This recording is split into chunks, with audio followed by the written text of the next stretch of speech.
Qu'en est-il de la méditation dans le bouddhisme? Alors, la méditation vise la santé mentale, la tranquillité de l'âme, un peu comme la philosophie stoïcienne. La méditation dans le bouddhisme ne promet pas un pouvoir spirituel ou mystique. Cela irait à l'encontre du bouddhisme, qui veut se défaire de tout désir de puissance.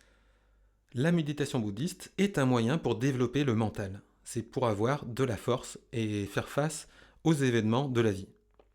Et c'est pas pour acquérir un pouvoir. Alors il y a deux sortes de méditation. On va dire la méditation de type 1 et la méditation de type 2. La méditation de type 1, elle se développe par la concentration. Et elle n'est pas originellement bouddhiste. Il faut oublier tout ce qui nous entoure, nos soucis, les sollicitations extérieures. Pour le faire, on peut se concentrer sur notre respiration par exemple. Cet exercice d'attention vise à nous oublier nous-mêmes, comme lorsqu'on est dans un jeu, pris dans un jeu ou dans un sport. On est entièrement dans ce sport, dans ce jeu, on oublie tout ce qu'il y a autour, tous nos problèmes. Donc c'est souvent dans l'action qu'on s'oublie. Notre concentration est orientée vers un but. Mais là, on vise le néant en quelque sorte dans le bouddhisme. Cet exercice est censé apporter le calme et un meilleur sommeil. Dans l'autre méditation, la méditation de type 2, elle consiste à se rendre attentif à tout ce que l'on fait, n'importe quelle action ou n'importe quelle pensée. Il faut vivre pleinement l'action présente. Le passé et le futur doivent toujours être reliés au temps présent. Là, on rejoint un petit peu l'épicurisme philosophique. C'est un peu le carpe diem. Il faut vivre le temps présent, vivre dans le présent, ne pas craindre le passé ni le futur. Alors, il ne faut pas se soucier du passé, il ne faut pas craindre le futur. Vivre le moment présent, c'est se perdre dans ce qu'on fait, comme quand on joue un match de foot, comme on le disait tout à l'heure. Toute grande œuvre découle et est accomplie par quelqu'un qui se plonge et se donne entièrement. Il est happé par son activité. On dit même des fois qu'il est inspiré. Il est pris, il y a quelque chose qui le prend à l'intérieur de lui et qui le pousse à agir. Donc il ne fixe et ne vise que son but. Il s'oublie dans l'activité, il est débarrassé de sa conscience de soi. Donc cette méditation de type 2 consiste à s'oublier et à être totalement absorbé par ce qu'on fait. Ces deux méditations concernent notre relation au corps et au monde extérieur.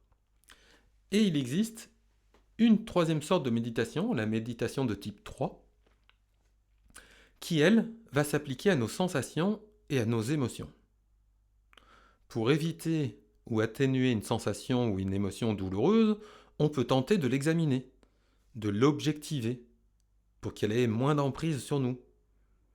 On peut par exemple relativiser la situation qui crée cette douleur. C'est un moyen de s'en détacher. On va se dire que ce n'est pas grave, il y a des choses plus graves. Donc là, on relativise. Donc ça, c'est la méditation qui va agir sur nos émotions. Et enfin, il y a un quatrième type de méditation, la méditation de type 4.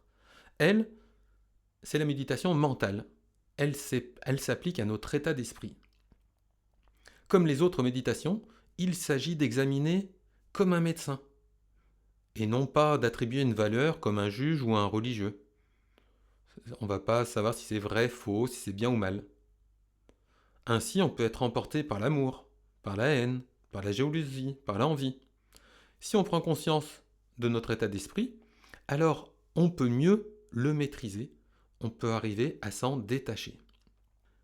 Et comme ça, on évite les pièges de la conscience ou les pièges des instincts.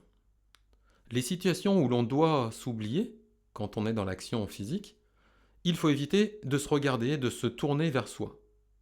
Par contre, quand on est dans les actions mentales, il faut réussir à s'examiner. Il faut douter et il faut essayer d'objectiver. Attention, quand on est tourné vers l'extérieur dans l'action, c'est pas la même chose quand notre attention est tournée vers l'intérieur. Et enfin, une dernière sorte de méditation, La méditation de type 5 est la plus difficile, c'est la méditation philosophique. Elle porte sur les sujets moraux, intellectuels ou spirituels. Étudier, lire, discuter, échanger, réfléchir, faire des recherches scientifiques sont des méditations intellectuelles. Prendre de la hauteur par rapport à ce qui nous arrive, se mettre à la place des autres, tout ça, ce sont des exercices spirituels que plusieurs philosophies ont développés. Alors Bouddha propose d'utiliser cette méditation philosophique pour vaincre les 5 empêchements. Alors c'était les désirs, les sentiments, les émotions, les passions, les états d'esprit. Et il veut développer les 7 facteurs d'éveil, qui sont l'attention, la recherche, la détermination, la joie, la détente, la concentration, l'ataraxie. L'ataraxie, c'est la tranquillité de l'âme, c'est être serein.